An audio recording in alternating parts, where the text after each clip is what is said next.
Pues esta mañana, pues, ya se fueron. Esta mañana yo quiero que ustedes abran sus Biblias nuevamente al libro de los Hechos, capítulo 2. Hechos, capítulo 2. Y vamos a leer del versículo 6, 7 y 8 del capítulo 2. Y hecho este estruendo, se juntó la multitud y estaban confusos, porque cada uno le oía hablar en su propia lengua, y estaban atónitos y maravillados, diciendo: mirad, ¿no son galileos todos estos que hablan? ¿Cómo pues le oímos nosotros hablar cada uno en nuestra lengua en la que hemos nacido? Nuestro Padre, que tu palabra sea aplicada a cada corazón de acuerdo a cada necesidad. En el nombre de tu Hijo Jesucristo. Amén. La semana pasada le hablaba yo del inicio de la iglesia, y es interesante saber que la iglesia inicia en medio de una confusión, donde Dios hace un tremendo alboroto, un estruendo. Dios lo hizo. La gente corrió, gente de todas naciones, tribus y lenguas corrieron al alboroto, y allí pues los apóstoles se aprovecharon y comenzaron, y los discípulos comenzaron a hablarle la palabra de Dios en los idiomas de esa gente de diferentes naciones, como dice el versículo 10, partos, medos. Decía que habían personas de Asia, habían personas de Europa, habían personas de Etiopía, habían Medio Oriente, Lejano Oriente, Cercano Oriente, y eso fue una bendición, porque allí comenzó la iglesia de nuestro Señor y Salvador Jesucristo. Hoy día nosotros tenemos tradiciones, y la gente no se imagina ni se sospecha por qué es que a la gente le dicen algunos nombres. Por ejemplo, ¿sabía usted por qué la iglesia popular, la iglesia católica, le dice padre a sus predicadores? Eso tiene su razón de ser. ¿Y por qué hay tanta confusión y todo eso? Esta mañana yo voy a tratar de avanzar un poco sobre esto y ustedes puedan entender algo. Vamos a leer, a buscar una cita que está en 1 Tesalonicenses capítulo 5, versículos 12 y 13. 1 Tesalonicenses 5, 12 y 13. ¿Qué dice 1 Tesalonicenses capítulo 5, versículos 12 y 13? ¿Y lo tienen? Os rogamos, hermanos, que no conozcáis a los que trabajan entre vosotros y os presiden en el Señor y os amonestan, y que los tengáis en mucha estima y amor por causa de su obra. Tened paz entre vosotros. ¿Qué sucede? Según iban los apóstoles desapareciendo y los discípulos se iban muriendo, estos fueron sustituidos por hombres que eran hombres de Dios, y a estos hombres comenzó a llamársele padre. Los obispos que enseñaban y los pastores que enseñaban comenzó a llamársele padre, como una manera de amor, como si fuera como una expresión de cariño. Comenzaron a llamarle padre. Entonces hubo 4 grupos de padres: los padres apostólicos, que fueron del año 90 al 120, los apologistas del 130 al 180, los polemistas del 180 al 225, y los teólogos científicos, que fueron del 225 al 460.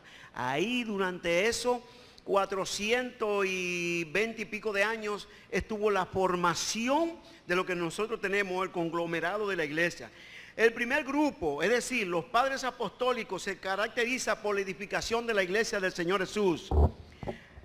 Primero, porque ellos se empeñaron en fundar la iglesia en la doctrina. Segundo, por la defensa contra los ataques de las autoridades romanas. Tercero, por los ataques contra las herejías dentro de la iglesia. Y cuarto, por el estudio científico de la teología, en un esfuerzo por aplicarla a la investigación del pensamiento filosófico del momento que estaba en su apogeo. Volviendo a ese punto número 1, los padres apostólicos, esto se le debe valorizar el propósito de exhortar y predicar en la iglesia. Los padres apostólicos describen una iglesia con vibrante fervor misionero, un fervor evangelístico. Recuérdense que Romanos 5:42 dice que todos los días por las casas, por las calles, no cesaban de enseñar y predicar al Señor Jesucristo.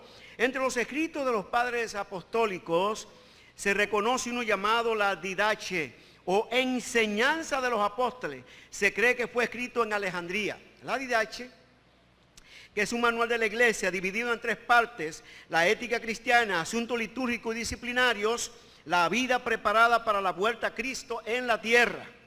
Algo extraño, algunos de ellos enseñaban 2 cosas que hoy tiene la iglesia católica que no son correctas. Primero, que el bautismo era importante para el perdón de los pecados. Hay una iglesia que se llama Iglesia de Cristo, que también enseña que el bautismo es imprescindible para el perdón de los pecados. Hablaba con uno de ellos en una ocasión, uno de los líderes de la Iglesia de Cristo, y yo le dije: ¿y qué pasó con el ladrón en la cruz? Que el Señor le dijo: hoy estará conmigo en el paraíso, y no se bautizó. ¿Sabe lo que me dijo? Ese fue un caso de emergencia. Y digo: mire, déjeme decirle una cosa: Dios no tiene emergencia, Dios tiene un propósito de salvar y no hay emergencia.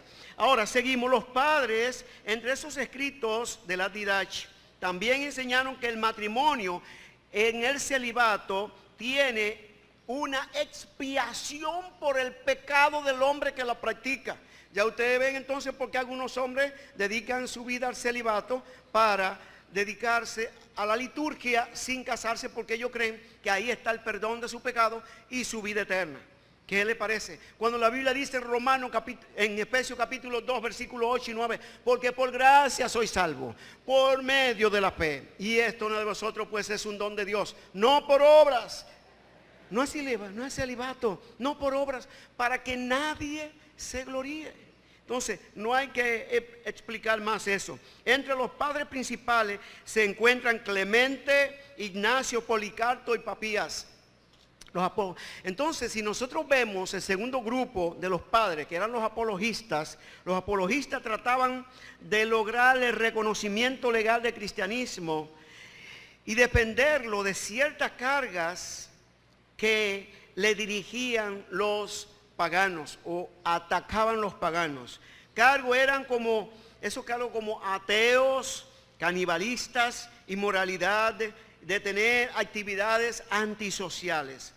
En la defensa de estos grupos, de los apologistas, la primera era, de las primeras acusaciones que le hacían era que los cristianos se negaban a adorar al emperador y a los dioses romanos, indicando con esto una negación a la divinidad romana. Número 2, que los cristianos no entendían la celebración de la cena del Señor, o sea, los romanos no entendían eso, y por lo tanto acusaban a los cristianos de caníbales, porque decían, esto es mi cuerpo, vamos a comer el cuerpo del Señor y a beber su sangre. Y entonces los cristianos son caníbales, se comen la carne y se beben la sangre. Esa era otra acusación. La tercera era porque los servicios se celebraban en secreto o en la noche. Los hermanos demostraban amor y se daban abrazos. Y ellos decían que ahí había una conspiración para quitar el imperio romano. La cuarta era porque se hacía imperativo para los cristianos retirarse de muchas actividades públicas que no asistían. Entonces, la mayoría de estas actividades estaban relacionadas a cultos paganos y los cristianos no asistían. Entonces, los romanos eso lo enfrentaban. El apologista más destacado fue Justino Mártir. Quizá ustedes no han hablado de Justino Mártir. Nació en el año 100 después de Cristo en Samaria. Era un filósofo que descubrió que la filosofía no era suficiente. Un cristiano maduro lo guió al cristianismo. Vino a ser un filósofo cristiano de mayor influencia de su tiempo. Justino Mártir escribió las apologías del imperio y fueron tomadas por el emperador Antonio Pío y su hijo adoptivo Marco Aurelio. Y en un diálogo con el judío Trifo, allí Justino le demostraba que los dioses de los romanos no eran los que salvaban. El apologista Justino defendió el cristianismo de cargos de ateísmo e inmoralidad, demostrando que los cristianos eran ciudadanos legales, que el reino de Cristo estaba por venir, que el reino de Cristo era real, que Él murió en la cruz por nosotros, probando que solo el cristianismo enseñaba la verdad y que el imperio romano estaba en la mentira. En su diálogo con el judío Trifo, Justino se esforzó por demostrar que Jesús era el Mesías. Después de un debate con el filósofo llamado Crescencio, fue sometido a la cárcel y luego martirizado, o sea, murió por el emperador Marco Aurelio en el año 165. Es decir, que nuestro hermano Justino fue crucificado, así como el Señor. Luego vino un emperador, se cuenta que Roma, después de Justino, vino un emperador llamado Taciano, un creyente llamado Taciano. Este fue arrestado por el error del gnosticismo, arrastrado. Otro que se destacó fue Tertuliano, nacido en Cartago en 160 después de Cristo. Su apología fue reputada de cargo de falta de lealtad al imperio.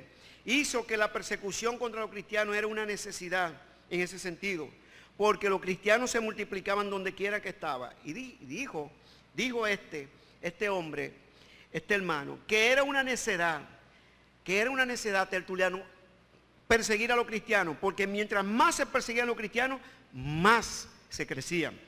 En el año 200 Tertuliano fue envuelto en el error del montanismo, que era la persecución o la creencia de que el Espíritu Santo era una doctrina extraña y rara, mística, que no debía seguir. Eso inmediatamente entran a los polemistas. Conforme crecía el cristianismo, surgían errores en sus filas. Todo eso yo le voy a llevar hasta por qué hoy día tenemos personas con bata larga y que le llaman padre. Errores que exigen defensa de la fe. Entonces, dentro de la mayoría de los apologistas en el Medio Oriente, de los polemistas, vino uno muy importante. El más antiguo fue Ireneo, y escribió cinco libros contra las herejías en el 185 después de Cristo. Mencionaré estas 5 herejías. La primera decía que en una reseña histórica de la secta gnóstica. La segunda, una crítica del gnosticismo a la luz de las Escrituras. La tercera, la segunda es una crítica filosófica del gnosticismo. Y la tercera, una crítica del gnosticismo a la luz de las Escrituras. La cuarta, réplica del gnosticismo a la palabra de Cristo. Y cuarta, una justificación de la resurrección contra los argumentos gnósticos. Ahora, dentro de esos polemistas se destacó un grupo de hombres que hoy día hasta lo adoran. Ireneo, Hipólito, Tertuliano y Cipriano. Ahora, dentro de ese grupo inmediatamente cayó lo que se llaman los teólogos científicos. Los teólogos científicos procuraban aplicar la investigación teológica, los sistemas de pensamiento de la época, procuraban desarrollar métodos científicos de interpretación bíblica y de crítica textual. Estos escritos se clasifican entre los de Occidente, que fueron Jerónimo, Ambrosio y Agustín. Ustedes se recuerdan que hay un santo por ahí llamado San Agustín. No sé si hay San Ambrosio y Jerónimo, pero ahí están. Entonces, los escritores que vivían en Alejandría, que eran Pantero, Clemente y Orígenes, estos ministraban en Asia Menor. Todos estaban en Asia Menor, los más famosos. Había uno llamado Teodoro de Motsuestia. Yo no entiendo qué es Motsuestia, pero parece que es un lugar de Asia que yo no he visitado y quizá usted tampoco. Ahí se desarrolló un hombre llamado Juan Crisóstomo, ¿verdad? Que ya hay unos nombres que comienzan a sonarle, ¿verdad? Nos estamos acercando a la cosa. Juan Crisóstomo, allí se desarrolló él. Estos favorecían que la Biblia debía interpretarse literalmente. Ahí comienza la cosa a ponerse buena. De este grupo de hombres fue Clemente quien inicia la escuela de Alejandría, En el año 202, escribió el discurso a los griegos, el tutor, eran libros de instrucción al creyente. Déjeme decirle que Clemente fue el primer hombre que escribió un discipulado. El tutor. Y eso lo escribió en el año 202. Desde el año 202 después de Cristo tenemos discipulado. ¿Ustedes creen que eso es nuevo? Los bosquejos de interpretación bíblica. Ahí comienza lo que se llama la hermenéutica. La miscelánea, ahí tenemos lo que se llama la apologética, que es la discusión de las diferentes doctrinas de la palabra de Dios. Entonces, el más famoso de esos escritores fue Orígenes, que él guió la escuela desde el 2002 hasta el 2032, por 30 años. A Orígenes se le debe la formulación científica de la interpretación alegórica de las escrituras, entiéndase, la hermenéutica. Los escritos de Orígenes cuentan millares, sus comentarios tratan toda la Biblia, tratados sobre la crítica, la apologética, dogmas y aplicación de la práctica bíblica del creyente. Aunque Origen hizo contribución positiva a la teología de la iglesia, a él se le conoce como vista de que recibieron su mayor aceptación como el padre de la verdadera enseñanza de la palabra de Dios. ¿Qué enseñaba? Que las obras de los hombres han existido como espíritus caídos, que las obras de los hombres no pueden dar la salvación. Sostenía que Cristo en su expiación pagó el rescate a Satanás, por quien todos aquellos que aceptan a Jesucristo. Tercero, decía él, creía que los rechazados, los que van al infierno a morir, experimentaban allí un fuego purificador que finalmente limpiará aún a los malvados. Todos finalmente van a alcanzar la gloria. ¿A qué le huele eso? Al purgatorio. Ahí está el purgatorio. Entonces ustedes ven de dónde que viene la doctrina del purgatorio. Fue Orígenes quien escribió eso. Oiga, se lo voy a leer nuevamente. Oiga lo que él decía. En su tercera presentación decía, creía que los rechazados, los que van al infierno a morir, experimentan allí un fuego purificador que finalmente limpiará aún a los malvados. Y todos finalmente alcanzarán la gloria. Eso fue muy tomado. Aquí comienza la doctrina del purgatorio. Págueme 1 millón y yo lo saco del purgatorio. ¿Ah? Hágame una misa y yo lo voy a sacar del purgatorio.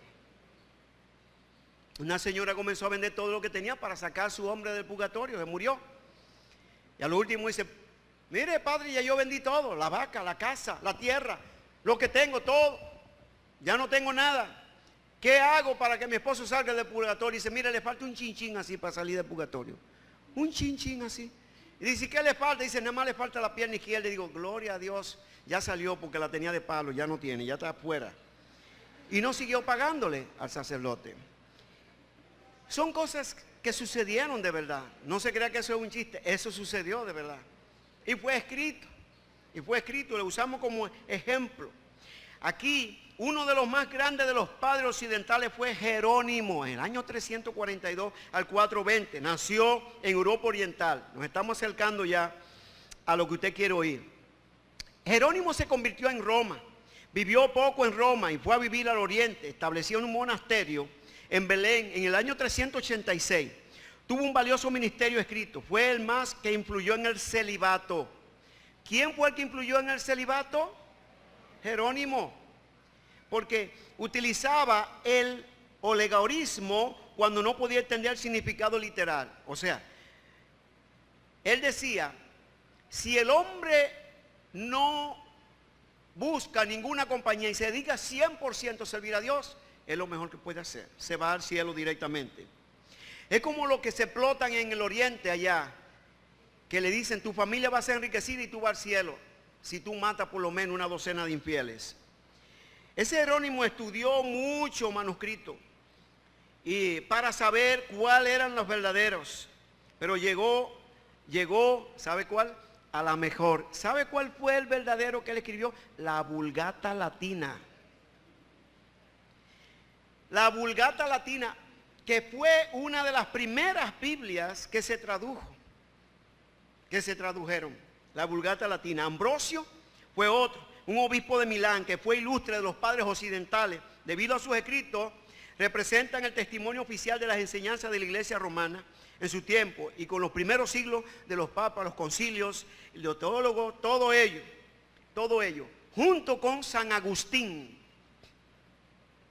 San Agustín, obispo de Nipona, ese fue uno de los más tremendos. Nipona queda al norte de África. Es prominente en sus escritos y entonces es entre los teólogos protestantes por su declaración de gracia de Dios. Este hombre, San Agustín, se le llamó el teólogo protestante porque escribió una obra llamada La Gracia de Dios.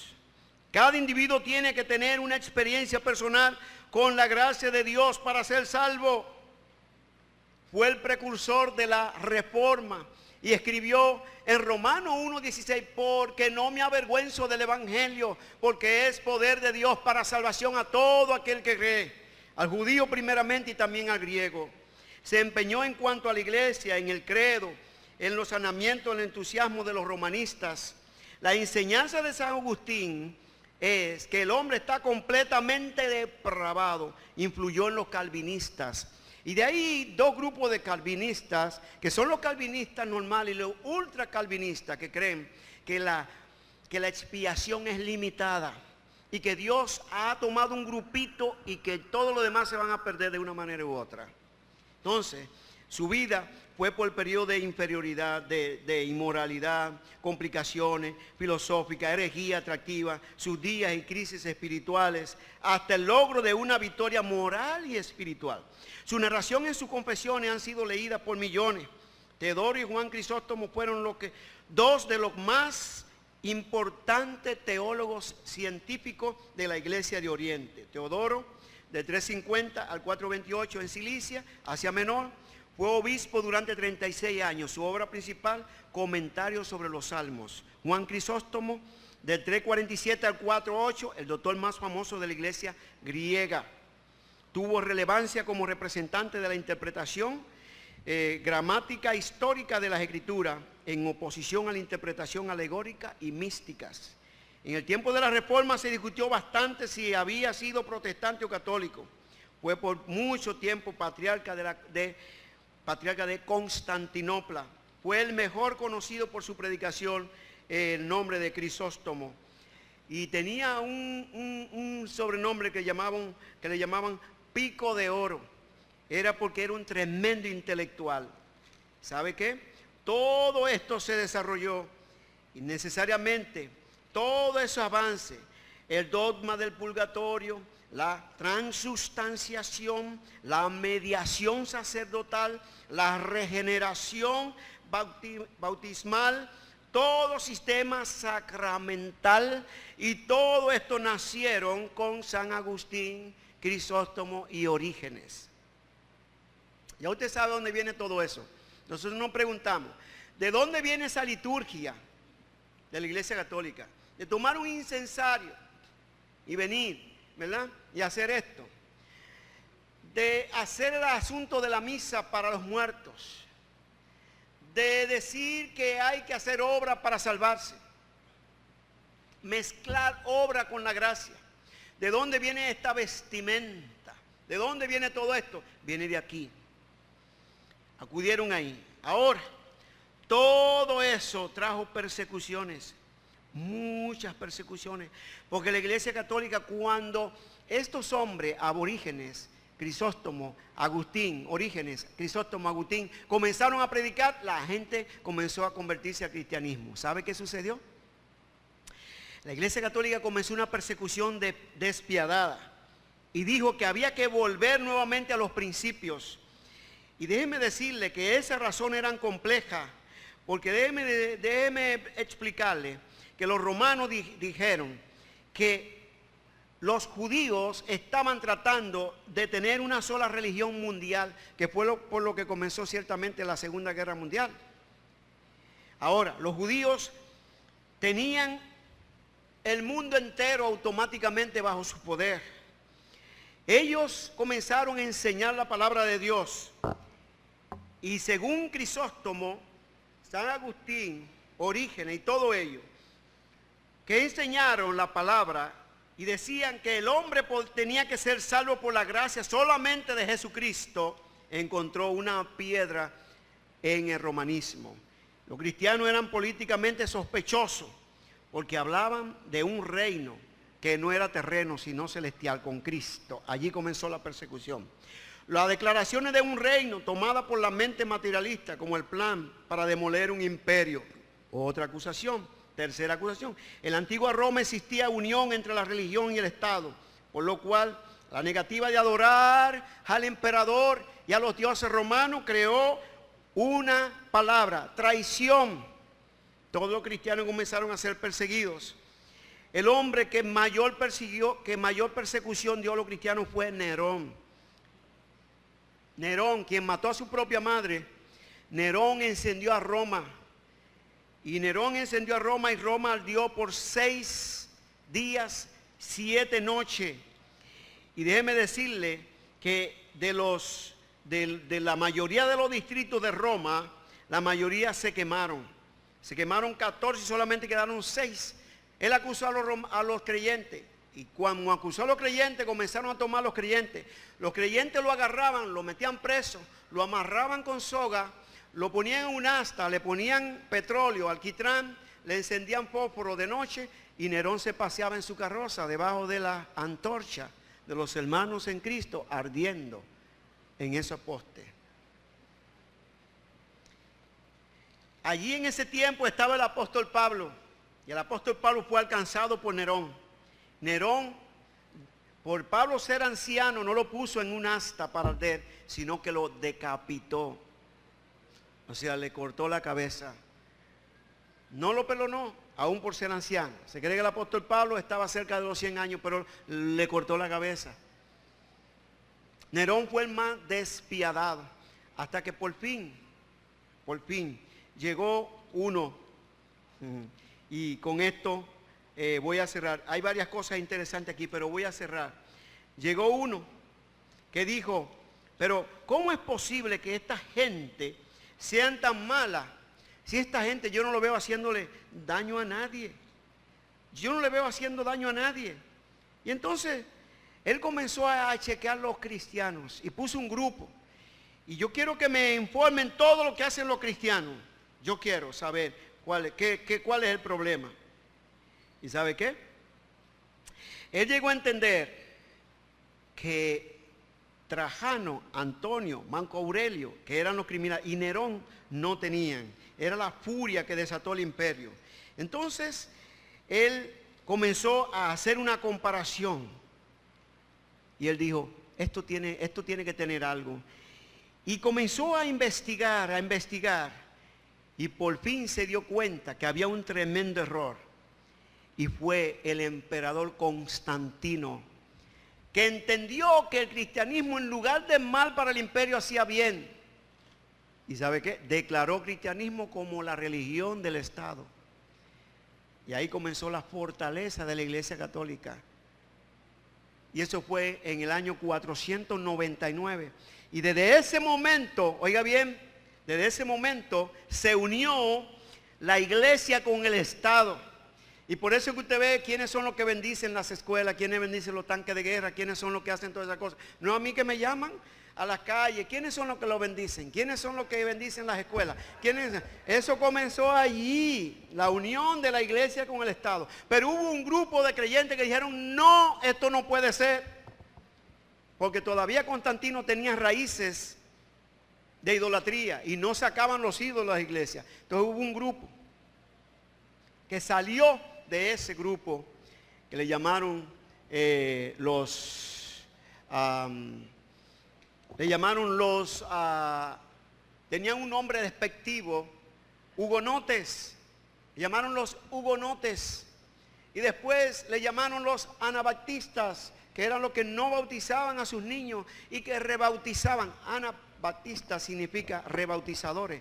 Cuando una persona se convertía, entonces en el grupo lo bautizaban y decían un anabaptista. De ahí que viene el nombre bautista, rebautizadores. Nosotros, ¿sabe qué? Cuando la palabra de Dios comenzó a hacer mella en el imperio antiguo, el imperio romano, y el evangelio se extendió por toda Roma, comenzó una persecución tan tremenda que muchos tuvieron que salir huyendo, y hubo un grupo que salió huyendo y llegó al norte, a la tierra del norte de los Estados Unidos, y entró por un lugar llamado Rhode Island, Providence. Le pusieron Providence. ¿Sabe por qué le pusieron Providence? Porque ellos llegaron en un tiempo muy difícil, llegaron casi cerca del invierno y no tenían comida, y los aborígenes le trajeron maíz y ellos consiguieron pavos. Y por eso es que en Estados Unidos se celebra el 28 o el último jueves de noviembre, Thanksgiving, que algunos loquitos dominicanos de que celebrando Thanksgiving, no saben la historia. Thanksgiving era dándole gracias a Dios por haberlo salvado. Venían en un barco hambrientos y los aborígenes, los indios, le trajeron maíz y de su cosecha, yuca, y ellos oyeron el ruido de los pavos y fueron a cazar pavos. Consiguieron tanto pavo que prepararon pavo para todo el invierno y comieron maíz con pavo. Y entonces ya ustedes saben, por eso es que en Thanksgiving se hace un pavo, se come torta de maíz y cranberry y otras cosas, en honor a eso. Y allí le pusieron a ese lugar Providence, que significa providencia, providencia de Dios. En Providence pasa un río, y ellos se pusieron en el río que pasa por en medio de la ciudad. Y ellos se pusieron a la orilla de ese río, comían su pavo y su maíz y bebían en el río. Y dieron por la providencia de Dios. Y allí nuestro hermano William fue el precursor de eso, que vino, William Rogers, un inglés llamado William Rogers, junto con los finlandeses, creó el estado de Rhode Island en Estados Unidos. Fueron los primeros, los pioneros de Europa que llegaron allí. El estado más pequeño de los Estados Unidos, pero un estado que tiene un significado tremendo, donde se arraigó la familia Kennedy. Yo fui al cementerio y ahí están todos, la generación de los Kennedy.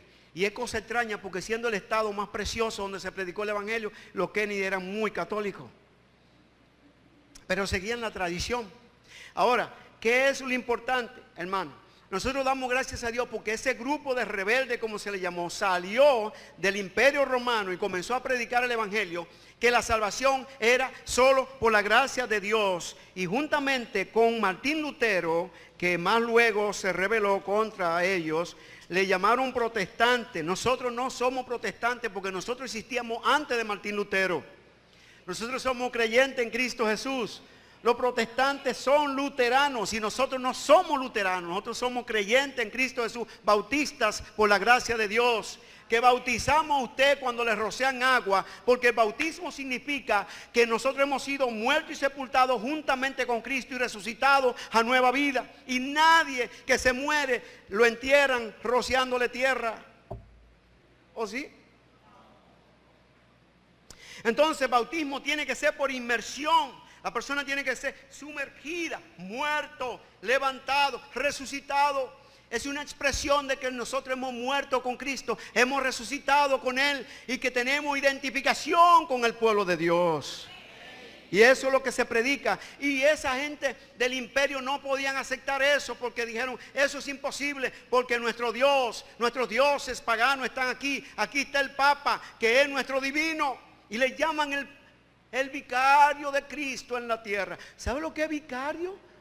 Vicario es representante de Cristo en la tierra. Y déjeme decirle, significa uno que no peca. Y la única persona que no peca, si hay una persona que no peca en este mundo, no puede ir al baño. Pero toda persona que visita un baño es un pecador.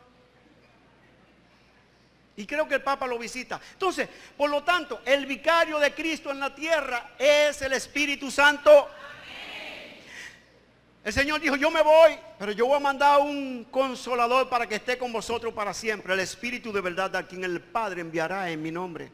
Nosotros los bautistas predicamos que la salvación es por Cristo Jesús, aceptándole, recibiéndole, leyendo su palabra que tenemos el Espíritu Santo cuando nos convertimos, que Él entra en nuestra vida, a nuestros corazones, que nos transforma, que nos hace diferentes, de modo que si alguno está en Cristo, nueva criatura es. Las cosas viejas pasaron, aquí todas son hechas nuevas. Tú comienzas a hablar diferente, a vestir diferente, a actuar diferente, a ser diferente, y la gente te va a ver diferente, y tus amigos te van a ver diferente, y tú te sentirás diferente y darás gracias a Dios por haberte salvado. ¿Es usted un religioso o un cristiano? El religioso es uno que sigue ídolos, uno que sigue amigos, uno que sigue amigas, uno que sigue cosas que le impiden conocer al Señor Jesucristo. Ídolos, que puede ser música, que puede ser sexo, que puede ser estudio, que puede ser un novio, una novia, un esposo, una esposa, un amigo, una amiga. Esos son ídolos. Pero cuando tú pones todo eso en el nombre del Señor y tú vienes con tu mochila repleta de todo tu problema y dices: Señor, estoy aquí, sálvame. Entonces Jesucristo dice: ok, ahora sí te voy a salvar. Y tú aceptas a Jesucristo por su gracia. Tú pasas a ser un hijo o una hija de Dios con derecho a la vida eterna y el perdón de pecado. ¿Te ha convertido a Cristo? Dile: Señor, solamente a ti creo, solamente en ti te recibo. Oramos. Nuestro Padre, gracias por esta mañana, gracias por tu palabra. Tan difícil la historia de la iglesia, pero tan emocionante, tan clara para lo que hemos entendido, la liturgia, la historia, la teología. Pero yo sé que muchos hermanos no pueden entenderlo tan fácil, pero que puedan entender que el final del discurso es que la Biblia, tu palabra, es la que prima, y ella es la verdad, ella es el camino, ella es la vida. Porque de tal manera amó Dios al mundo que ha dado a su Hijo unigénito, para que todo aquel que en Él cree no se pierda, mas tenga vida eterna.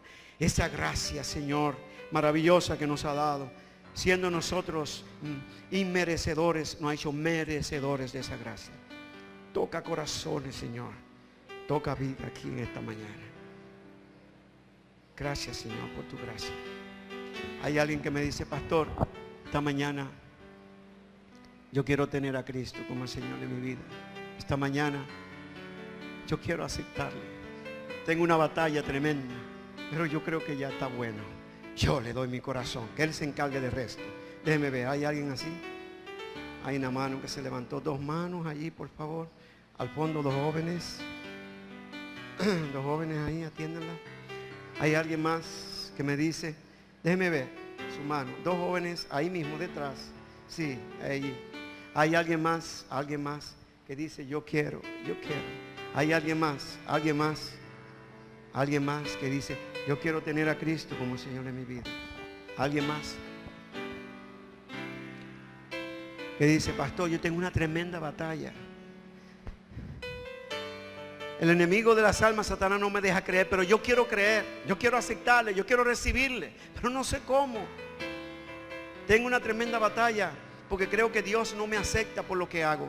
Mira, no hay nada en este mundo que tú hagas que impida tu salvación por Cristo. No hay nada en este mundo que impida que tú seas salvo, porque Cristo es mayor que todo. Dale tu corazón a Él, y cuando tú le des tu corazón a Él, entonces va a comenzar a trabajar contigo y las cosas serán diferentes. ¿Hay alguien más que me dice: pastor, por favor, aquí está mi corazón, aquí está mi vida? Déjeme ver. ¿Hay alguien así? Oh Señor, no podemos salvar los corazones, tú solamente eres el Salvador. Sigue haciendo la obra, Señor, en medio nuestro. Gracias por esta mañana. En el nombre de Jesús. Amén.